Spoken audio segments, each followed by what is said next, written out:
স্বাভাবিক তো এটা ছিল, যারা নামাজি, যারা দিনদার, তারা পরেশগার, তাদের বাড়িঘর, দালান কোঠা, গাড়ি বাড়ি, ইন্ডাস্ট্রি, মন্ত্রিত্ব ইত্যাদি সব তাদের হওয়া উচিত ছিল। কিন্তু আমরা কি দেখতে পাই? আমরা দেখতে পাই না। বরং বরং যারা নাকি নামাজ নাই, রোজা নাই, হজ নাই, যাকাত নাই, তাদের বরং উন্নতির কোনো অভাব নাই।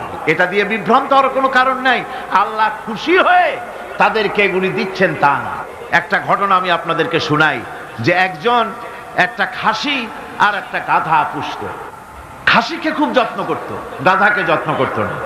খাসি একদিন গাধাকে বলছে, গাধা তুই তো আসলেই গাধা, মালিক আমাকে কত যত্ন করে, তাকে লক্ষ্য করেছো? তোমাকে কিন্তু কোনো যত্ন করে না।